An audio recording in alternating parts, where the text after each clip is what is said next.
Ah putain. J'ai pas allumé mon micro.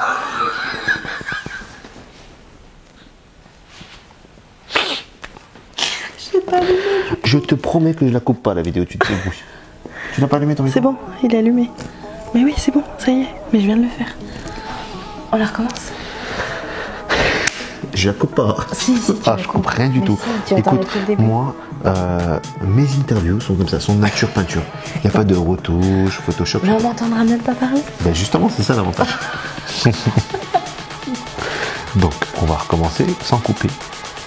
On va faire une vraie fausse interview de Fiona.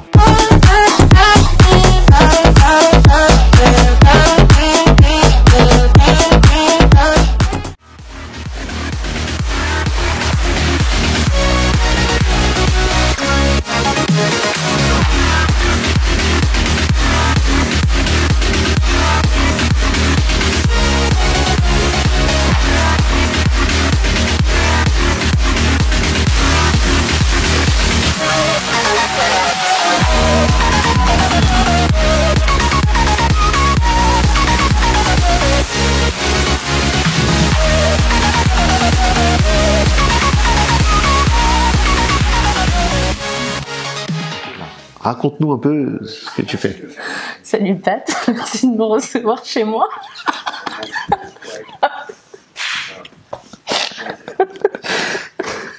Ça me fait super plaisir.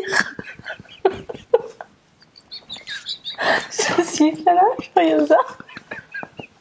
Pourquoi Furiosa? T'es toujours en mode Mais oui. vénère ou... Mais non, mais... Non, parce que fan du film Mad Max, Ah, Charlize Theron. Donc du coup, c'est pour ça. C'est vrai que tu ressembles beaucoup à Charlize Theron. Je suis Fiona Furiosa. Je suis artiste pluridisciplinaire dans l'événementiel. Disciplinaire dans l'événementiel. C'est-à-dire... Mais quoi, qu'est-ce que l'on sait? Mais raconte-nous un peu ce que tu fais. C'est quoi exactement ton métier? Tu le fais pas aussi bien que moi. Alors, mon travail consiste à intervenir dans des événements, qu'ils soient pour des professionnels ou des particuliers. Donc du coup, j'interviens dans des soirées pour des événements, que ce soit des anniversaires, des mariages, des lancements de produits, tout un tas de choses comme ça. Des lancements de produits? Oui. Qu'est-ce que tu lances comme produit? Et ben, par exemple, le T'as vu la mytho? Elle n'arrive pas à trouver. C'est une menteuse. Elle lance rien du tout comme produit. Non, je rigole. Allez, vas-y, dis-moi. Les lancements de produits, on a fait déjà des lancements, par exemple, du Q7, du nouveau Q7 à La Réunion. Ouais. Bien cool. Et t'as fait quoi, toi, à ce moment-là, pour ce lancement? Non, sérieusement, c'est là pour une fois, c'est une question sérieuse. Je me demande qu'est-ce que t'as fait pour ce lancement. T'as rien fait? C'est une mytho. C'est ça? Tu vois? J'étais pas là. Tu vois? Donc, au moins, je sais. Je vous jure. Attends 2 secondes. Je vous jure, rien n'est préparé. Rien n'est préparé. On était en train de... D'ailleurs, attends. D'habitude, dans les interviews, tu ramènes des faux verres. Ils sont où, ces faux verres? Non, je sais pas si vous avez vu. C'est des verres, soit il y a du coca pour faire comme si c'était du café, soit il y a de l'eau, parce qu'on n'a rien d'autre. On a du budget 0. Voilà. Pour prendre As Production, c'est que t'as pas de budget, déjà. C'est que t'es en galère. Mais c'est pas grave, au moins ramène-les, j'ai soif. Non, mais ça, je le passe pas. Non, moi, je vais le passer. C'est pas toi qui décide. De toute façon, c'est moi qui va le poster. Donc, du coup, c'est As Production qui poste. Donc, ça, c'est l'envers du décor. On devait vous montrer l'envers du décor. Bah, chez nous, c'est ça. C'est-à-dire que il faut, pour créer une ambiance conviviale, mettre quelques verres. Elle avait même pas de chips pour mettre comme si c'était des chips. Non, rien du tout. Donc, des fois, sur certaines interviews, vous la voyez faire comme ça, elle fait semblant de boire pour laisser le verre plein, parce qu'on va pas remplir à chaque fois, ça fait de l'oseille. Tu vois ce que je veux dire? Non, sérieusement. Donc, on fait comme ça, parce que sinon, on voit que... on va pas content. Tu charries mon nez? Tu charries ta coupe? Non, bah voilà, on va dire qu'on voit un peu trop de crête. J'ai la même coupe. Voilà. Attends, on recommence. Putain, la vidéo, elle va durer 3 jours. J'ai plus de carte mémoire. Bon, donc là, tu es performeuse. Oui. Quelles sont tes performances? Alors moi, principalement, je suis échassière et je manipule et je crache le feu. Oh, c'est balèze déjà. Tu faisais quoi avant? Alors, Avant de faire tout ça, déjà, ça fait combien de temps que tu fais ça? Ça fait à peu près 2 ans. Ça fait 2 ans. Que 2 ans? Ouais. Au vu de tes prestations, franchement, moi je pensais que c'était beaucoup plus. Tu vois, je te connaissais pas assez. Ouais, c'est gentil. Et du coup, tu faisais quoi avant? Avant tout ça, moi j'ai fait des études en fait dans le service à la personne et j'ai été pendant de très nombreuses années aide-soignante. Et mon dernier travail d'aide-soignante, j'étais aide-soignante dans un service de neurologie spécialisé en traumatologie crânienne. Ah ouais, rien à voir. Donc t'as changé. Et pourquoi t'as changé comme ça? Pourquoi d'un coup tu t'es dit attends, je vais cracher du feu? Alors ça vient pas comme ça, c'est-à-dire qu'en fait, c'est au cours de ma rencontre avec James, forcément. Qui est ton compagnon du coup? C'est ma rencontre avec James et en fait c'était vraiment une rencontre de cœur avant d'être professionnelle. Ouais, t'avais pas du tout, même en étant en couple avec James, t'avais pas du tout l'intention de faire partie du show. Voilà, j'avais pas du tout l'idée de devenir performeuse et en fait je me suis rendu compte que il fallait que je le devienne pour pouvoir passer plus de temps avec lui. Ah, la jalousie fait faire des choses. Non, c'est pas du tout la jalousie, mais c'était parce que vraiment, voilà, j'avais vraiment envie de passer du temps avec lui. Et au fur et à mesure de nos spectacles, de mes rencontres, j'ai commencé par la manipulation de feu. Alors je l'avais vu une fois fait par une autre artiste et du coup ça m'a beaucoup plu. Ah oui, ça t'a pas fait peur franchement? Parce qu'on se dit, bon, dans le milieu du spectacle où James est, il y a quand même énormément de choses que tu peux faire. Et c'est vraiment quelque chose de dangereux. Pourquoi le feu d'un coup? Enfin, pourquoi pas passer par des petits échelons, échassières d'avant, apprendre à faire d'autres choses? C'est ce que j'ai fait. C'est ce que t'as fait? C'est ce que j'ai fait. En fait, j'ai commencé par apprendre le métier d'échassière. Et ensuite, je suis passée à la manipulation de feu. Donc j'ai commencé à prendre des figures sans avoir du feu dans les mains, donc avec mes agrès, c'est-à-dire avec mes éventails de feu, avec mon sabre. Je me suis entraînée à faire des figures et un jour j'ai fait une rencontre, un grand monsieur du spectacle qui s'appelle Doudaï, qui est la compagnie d'ailleurs Doudaï Faye, qui fait du feu depuis des années et qui m'a dit Fiona, pourquoi tu n'allumerais pas tes éventails ce soir avec nous? Ouais, t'as mis voilà, dans la gueule du loup tout de suite. Voilà, c'était pas du tout sur une prestation, c'était dans une soirée et j'avais amené mes éventails. Il m'a dit allume-les et je me suis dit qu'avec un grand nom comme ça et un grand monsieur qui me valide et qui m'apprend des choses, ça m'a donné confiance en moi. Donc j'ai allumé mes éventails et ensuite de fil en aiguille, en apprenant des figures, je suis allée chez plusieurs professionnels pour aller apprendre des techniques, pour aller apprendre les règles de sécurité, pour aller apprendre quels produits utiliser, pour me performer dans mes figures. Et j'ai fini par vouloir cracher du feu. Je vais te poser une question, est-ce que tu as eu des loupés? Est-ce que tu as eu des frayeurs des fois où tu t'es dit, oulala, 2 secondes près, je me brûlais, ou est-ce que ça t'est arrivé? Alors ça m'est arrivé. Alors une fois j'ai eu peur. Parce qu'en fait, en manipulant mes bolasses, donc en fait c'est des espèces de chaînes avec une mèche qui est au bout qui va s'enflammer. En manipulant ma bolasse, en fait, en voulant la faire passer par l'arrière, elle a tapé ma tête. Donc à ce moment-là, elle n'était pas allumée? Si. Ah, elle était allumée. Si, elle était allumée. En plus avec ta coupe, j'imagine t'as flippé, non? Pardon, je m'égare. Donc du coup, elle a tapé sur ma tête, j'ai eu peur d'enflammer mes cheveux, mais non, pas du tout. En fait, elle a juste rebondi. Ça a juste rebondi. Et il y a une fois où je me suis fait mal en feu, avec une torche, avec un produit qui ne s'allumait pas. Et donc du coup en fait j'ai dû insister avec la torche, sauf que le feu me remontait sur les doigts. Alors je me suis fait une cloque, donc je peux pas dire que je me sois brûlée. C'est pas un accident grave. Je me suis fait une cloque. C'est le métier qui rentre. C'est ça, c'est exactement ça. C'est une cicatrice que je garde, mais au moins ça forge l'expérience. J'ai chaud. Ça va, je te dérange pas?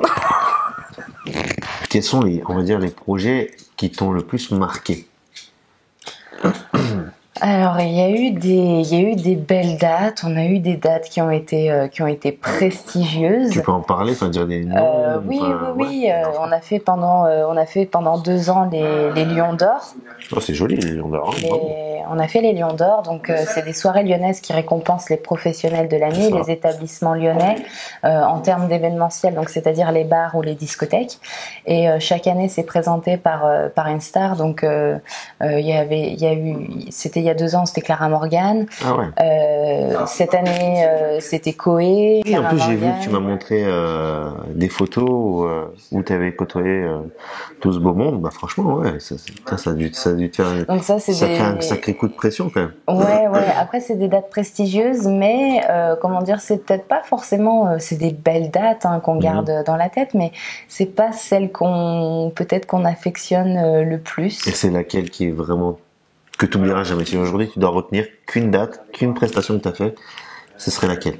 Je dirais que c'est pour un particulier. Ah ouais? Ouais, qui fêtait son anniversaire dans son jardin, donc dans une très belle maison où il y avait largement la place, avec la piscine, avec il avait tous ses invités, il avait une 50aine d'invités, et on a fait vraiment du début à la fin sur l'animation. Donc c'est-à-dire on a fait l'accueil en échasse, ensuite on a fait du service de boissons sur échasse, donc les gens ne se déplaçaient. C'est un sacré anniversaire. Voilà, les gens ne se déplaçaient plus au bar. On avait mis en place un bar à Morito, mais il y avait un autre bar aussi. Donc les gens ne se déplacent même plus au bar, c'est les échassiers qui se déplacent et qui servent à boire. Ça a dû être compliqué. Dans un jardin avec un terrain qui était comme ça. Il n'y a pas eu de catastrophe, Non, parce qu'après on est professionnels et on sait marcher en échasse aussi. Ouais, je m'en doute. Donc ça c'était cool. Ensuite, on a fait une apparition d'Iron Man. Donc moi, j'étais un pom-pom girl avec Iron Man. Là, je pense que la foule s'est déchaînée et tout le monde voulait sa photo. Et on a fini par du robot LED. Donc sur échasse, c'est des personnages qui sont lumineux avec des LED. Et du coup, la soirée s'est finie comme ça. Et en fait, elle s'est même pas finie. On a dû dire stop au DJ parce que les gens dansaient encore à 3h du matin et ça dérangeait les voisins. Ah ouais. Mais et du coup, pourquoi cette soirée spécialement t'a marqué? C'est parce que du coup c'était en petit comité, c'était plus convivial, plus familial que des vrais spectacles, ou c'est quoi vraiment? Il y avait quelque chose qui t'a touché à ce moment-là pour vraiment ne pas oublier ce moment? C'était surtout l'ambiance. Alors le fait qu'on change beaucoup de costumes aussi. Le fait qu'on soit un petit peu dans le speed, dans cette pression qui nous montre vraiment que même si on est chez des particuliers, on fait les choses bien, on est en spectacle, on a tel temps pour se changer, on a tel temps pour... Mais en même temps, avec le particulier, ce qui est intéressant, c'est que on est vraiment proche de... Oui, je vois ce que tu veux dire. C'est pas comme un public qui te regarde. Voilà. Là, vraiment, tu as une proximité vraiment à ce différente. moment-là, je vais dire à chaque fois qu'on fait une prestation, mais l'interaction devient quand même relativement assez différente. Ouais. Et j'imagine que ça, c'était avant la période Covid. Ouais. Forcément. Et du coup, parlons des sujets qui fâchent. Avec cette période Covid, comment vous en sortez? Comment vous voyez l'avenir? Est-ce que du coup, vous avez une visibilité sur les quelques mois qui viennent pour les événements futurs ou quoi que ce soit? Est-ce que du coup, ça vous a bloqué? Alors pendant 7 mois, on a eu une production qui a été complètement à l'arrêt. Arrêt, même pas de petit particulier. Complet, même pas un petit particulier, ni rien du tout. Pendant 7 mois, on n'a pas eu de travail. Ouais, c'est compliqué. On a eu un contrat qui s'est fait il y a pas si longtemps que ça, et on arrive à maintenir, en ce qui concerne les projets, on arrive à maintenir notre date du 30 octobre avec Daniel Harry. Oui, une soirée Halloween le 30 octobre produite par Daniel Harry, c'est ça? Dans son cabaret. Ouais. Voilà. Et du coup, pour l'instant, c'est encore maintenu. Et malgré le couvre-feu, c'est encore maintenu. Pour l'instant, c'est encore d'actualité. Après, on n'est pas à l'abri non plus que la soirée, elle soit complètement, elle soit complètement fermée et qu'on nous interdise finalement de la faire. Et puis du coup, pour pallier à ça, j'ai commencé à lancer avec un ami une chaîne qui s'appelle De Vive Voix. D'ailleurs, je vous conseille de la regarder. C'est qui cet ami? Il s'appelle Pat, connu sous le nom de As Production. Donc c'est une super émission qui est hyper intéressante, et j'en profite que vous puissiez diffuser le message pour vous dire d'aller vraiment la regarder parce qu'elle est vraiment sympa. C'est vrai qu'elle est sympa. On forme une bonne équipe quand même. Est-ce que tu as une anecdote à nous raconter, un truc qui t'est arrivé ou des personnes que tu as rencontrées qui t'ont marqué qui pourraient intéresser nos téléspectateurs? T'as vu, quand je dis téléspectateurs, ça fait très très pro. Vous êtes des téléspectateurs. Quelque chose qui m'a marqué, j'ai énormément de choses à dire. Mais vraiment quelque chose de très positif ou négatif, hein, parce qu'il j'ai eu certaines soirées où j'ai eu des déconvenues avec certains clients qui n'ont pas été très respectueux de mon travail. Ah, carrément. Oui. Je dirais grossier, voilà. Ouais. Oui, carrément. Mais par rapport à quoi? Par rapport à mon physique, voilà, les gens quand ils demandent de prendre une photo, vu qu'on est en échasse, paf, c'est la main tout de suite sur les fesses. Ah ouais, carrément. Ouais. Ah ouais. Donc voilà. Comment ça se passe à ce moment-là? Un coup d'échasse. Je pense qu'il recommence plus après. Hein. Non, mais pas un coup d'échasse. Pour une première sommation, on va dire que je prends la main gentiment et je la remonte dans mon dos parce que je me dis bon, avec le costume, peut-être que la personne l'a peut-être pas vu. On sait plus où est où. Donc je me dis allez pour. Non, puis même ouais. Voilà pour.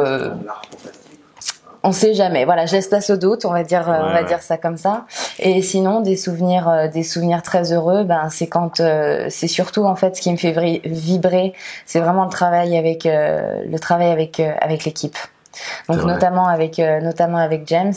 Et on a ce petit signe qu'on fait à chaque fois avant chaque prestation pour se porter bonheur. Je montre et on fait. Voilà, on s'envoie notre énergie positive. Donc voilà. C'est bien, vous êtes vraiment en symbiose tous les deux et ça je pense c'est le plus important. Généralement il y a beaucoup de couples qui travaillent ensemble et qui au bout d'un moment n'arrivent plus à se supporter.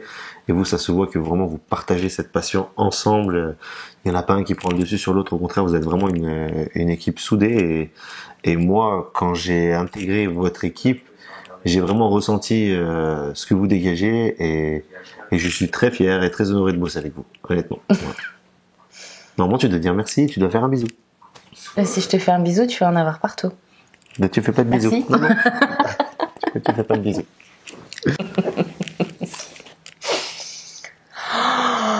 T'as cassé le truc. C'est pourquoi ça? C'est pour se gratter. C'est juste pour ça. Sans, tu verras où est-ce qu'on se gratte avec.